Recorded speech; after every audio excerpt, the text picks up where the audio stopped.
Good afternoon, ladies and gentlemen. I'm Captain Eric T. Corbett from U.S. Army South. I'm one of the many soldiers and officers who develop, plan, and execute the wide variety of missions that we conduct in Central and South America. These missions are essential to preventing threats to security and stability throughout the region and a vital investment in shaping the future by maintaining the partnerships with our allied nations. Here you can see our formal mission statements. Through a variety of theater security cooperation operations, exercises, and interactions, we enhance the security and stability of our area of responsibility. Additionally, we serve as a joint task force for contingency operations within the region. We demonstrated this capability in 2010 in Haiti as the core of Joint Task Force Haiti during Operation Unified Response. And we remain ready to respond to any natural disaster or catastrophic event within the region. Some of the most notable aspects of U.S. Army South's mission include disaster response and assistance, partner nation exercises, Operation Enduring Freedom for the Caribbean and Central America as part of the continuing war on terror, and humanitarian assistance missions such as the Beyond the Horizons exercises. Disaster assistance is the most obvious and publicly visible of our missions. These missions can occur anytime and anywhere in the Army South's area of responsibility. In order to accomplish these missions, U.S. Army South remains ready to respond and deploy rapid response teams at a moment's notice to anywhere and under any conditions. U.S. Army South has coordinated disaster response packages for all major disasters in the region, from floods to earthquakes and hurricanes. The medical personnel, engineers, and soldiers who deploy in these disaster response teams are dedicated to their mission and proud to know that their actions have a direct impact on saving lives and returning stability to disaster areas. U.S. Army South has provided disaster assistance to some of the most devastating disasters in the world, to include the continued rebuilding efforts in Haiti after the earthquake in 2010. Excuse me? Sorry. So we've apparently gone forward a slide. Yeah. Humanitarian assistance and disaster relief are, of course, the most publicly visible of our operations here at U.S. Army South. However, the success of these missions would not be possible without the ongoing relationship and cooperation of our partner nations. These partnerships are strengthened by several cooperative exercises that we execute every year. These exercises are focused on various aspects of readiness within the region, such as disaster management, peacekeeping, and regional security. The major annual exercises are Panamax. This year we participated from San Antonio, Texas, and focused on regional security. The Peacekeeping Operations exercise, which was hosted by Chile, and focused on the peacekeeping of the Panama Canal. This is the largest peacekeeping operation in the world. And finally, Fuerzas Unidas Humanitarias. This means Allied Humanitarian Forces. This exercise will be hosted by El Salvador and focused on bringing together Caribbean, Central American, and South American nations in order to provide disaster relief. These exercises provide us with the opportunity to review, practice, and update various regional contingency plans, as well as build working relationships within the military and civilian infrastructure of our partner nations. Operation Enduring Freedom for the Caribbean and Central America, or OEF-CCA, was started in 2008 in order to improve the capabilities of Caribbean and Central American partners to interdict and disrupt terrorists who might leverage illicit transnational routes and uncontrolled areas to threaten the United States and our partner nations. OEF-CCA is a long-term endeavor and will create a multi-layered counterterrorism posture of mutual benefit to the United States and our partner nations. This mission is ongoing and is accomplished through numerous cooperative training events and subject matter expert exchanges where knowledge and practices in counterterrorism and counter-narcotics trafficking are shared. Beyond the Horizons. This is an Army South exercise deploying military engineers and medical professionals to partner nations in the Caribbean, Central, and South America for training, while also providing much-needed services and assistance to remote communities within the region. Beyond the Horizons is part of the U.S. Southern Command's annual humanitarian and civic assistance program and was started in 1984. This program is meant to build and maintain partnerships in the region, as well as provide valuable training to our National Guard and Reserve soldiers. Partner nations such as Canada, Chile, Brazil, and Colombia also participate in these exercises. These training events could not be successful without the cooperation and support of all of our partner nations. Each Beyond the Horizons mission requires approximately 1 year of planning, coordination between U.S. military, civilian agencies, and partner nation governments. In 2012, the Beyond the Horizons missions took place in Honduras and Guatemala. The primary training and assistance focus of Beyond the Horizons is medical and engineering. This training occurs in the form of medical readiness and training exercises, or MEDRETs, and engineering training and readiness exercises, or ENDRETs. MEDRETs give our medical personnel the opportunity to practice their craft in austere environments and also provide valuable care to people in remote regions throughout Central and South America. The majority of the medical personnel who participate in these missions come from the United States Army Reserve's 807th and 3rd Medical Deployment Support Commands. There are several varieties of MEDRETs, depending on the needs of the people in a given region. General MEDRETs will involve family and general medicine doctors and focus on improving the overall health of a population in a given community. DENTRETs are more focused on dental health care and dental hygiene education. VETRETs provide veterinary care to local livestock and even household pets when required. There are also many other kinds of MEDRETs called specialty MEDRETs. These include optometry and preventive medicine. MEDRETs can require our medical teams to be deployed in austere environments for anywhere from just a few months to several days. Some of the more notable MEDRETs that have been conducted recently include Guatemala, where more than 150 U.S. and partner nation medical providers deployed to 8 remote communities to provide much needed medical assistance. During the following few months, more than 25,000 patients and 22,000 animals are treated. In Honduras, another team of more than 100 medical providers from the U.S. and partner nations covered an expansive region of Honduras in order to treat more than 34,000 patients and 2,500 animals. In the Dominican Republic, this year we performed cataract surgeries in order to improve the quality of life and return sight to those in need. In all, over the last 12 months, U.S. Army South and our supporting units have coordinated the treatment of more than 59,000 patients and 25,000 livestock.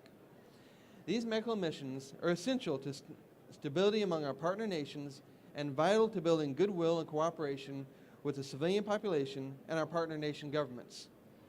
Here to tell you a little more about the MEDRET missions as part of Beyond the Horizons is Colonel Daniel Berliner.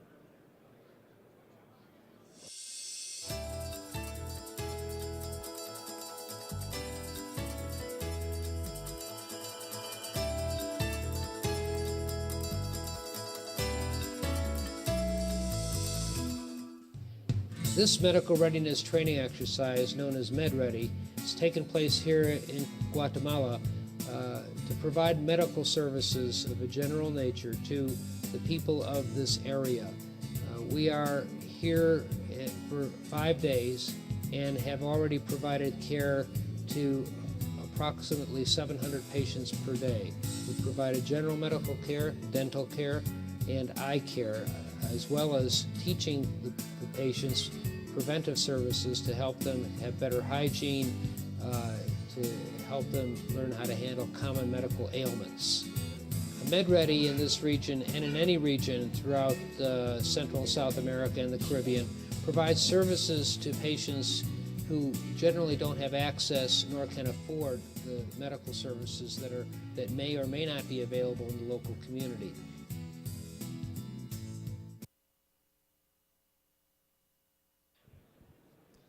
That was Colonel Daniel Berliner. He's also my boss.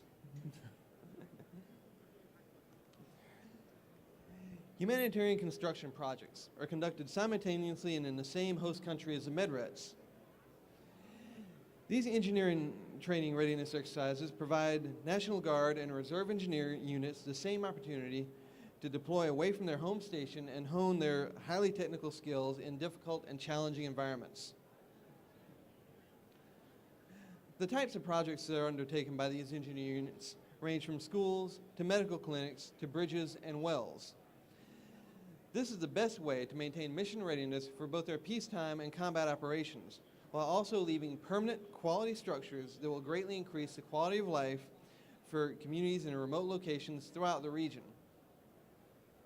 These structures are created using the latest in engineering techniques and adhere to the same standards you would find here in the United States.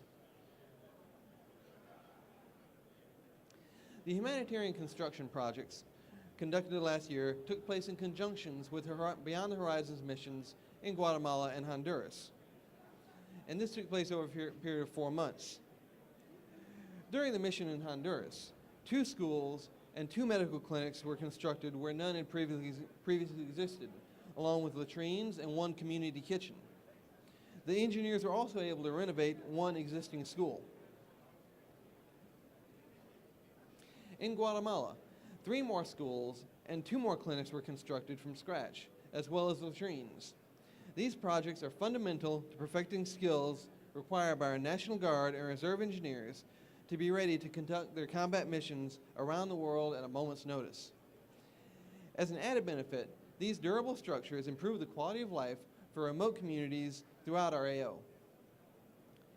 These communities invite our soldiers and sister services to live and work with them during these missions. During this year's Beyond the Horizons missions, we have trained more than 2,000 American soldiers, sailors, and airmen, and constructed 20 permanent and sustainable structures in remote communities. To tell you a little more about their experience during the engineering portion of Beyond the Horizons, we have Lieutenant Colonel Jones and Sergeant Major Mayer. They are the command team in charge of Beyond the Horizons Honduras this year.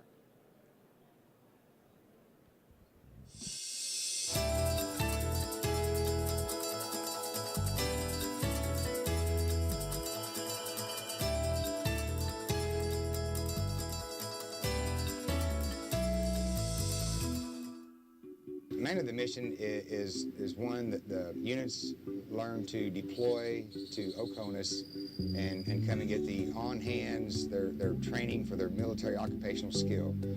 And also it's nation building, it's working with foreign countries, and this one in Honduras, and just learning their culture, working with their military, working with their government. The projects that we're working on are new construction. We've got 2 schools, 2 clinics, and then we've got a numerous reconstruction projects and projects that are called exercise-related construction. During this exercise, we have a total of 8 rotations that have come through. The soldiers that come in are from reserve and rotational units. We also have some active duty units that are stationed here with us. During each rotation, we have a schedule that we want that rotation to be at in order to keep the construction projects on time and to make sure that they get 100% completed before we leave.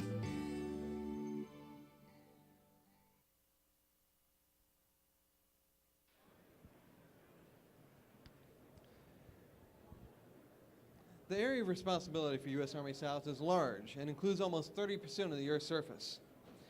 The mission is equally large and covers a wide variety of civilian and military disciplines. Such a large and complex mission presents numerous challenges.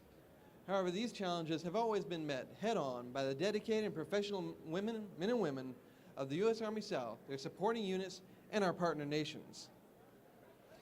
In performing these missions, U.S. Army South actively prevents conflict in the region by maintaining credibility based on capacity and readiness.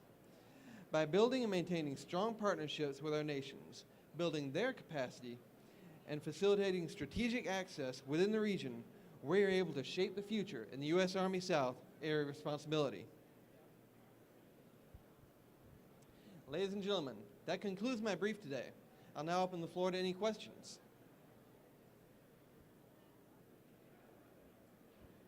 Any questions, please? Well then, thank you very much, ladies and gentlemen. Sir, one question here. I was wondering, given the importance of your mission, if you saw the same kind of budget activity or lack of compared to other missions around the world. I understand the question to be, have we also experienced budget constraints? Is That's what I meant, yeah. Yes. More PC, yeah. Yes. The answer is definitely yes. We have experienced budget constraints. In fact, I am part of that constraining factor. However, we are not degrading our mission in any way. We're being more thoughtful in how we spend money. We're making better use of how we spend money. And I'd say actually, without going into detailed numbers, yes, we have saved a lot of money this year just from the medical portion alone in incorporating our partner nations, utilizing assets within the countries themselves, which also improves their economy and improves their capacity to support their own nation. So yes, by saving money, we're actually doing our job better. Do you work with any NGOs? Sir, yes, we always work with NGOs.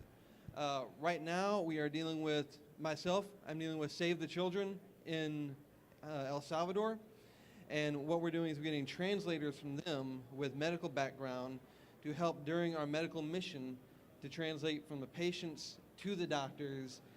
That really makes getting patient flow through. So you see these huge numbers, 25,000 patients seen, in a 4-month period. Whenever I go down there to do these missions, I always influence we have to have those NGOs, we have to have those translators.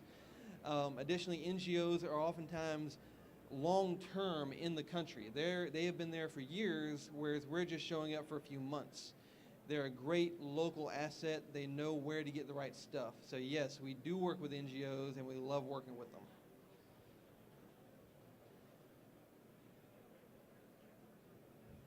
Okay, any other questions? No? All right, thank you so much for your briefing, sir. Ladies and gentlemen, thank you very much.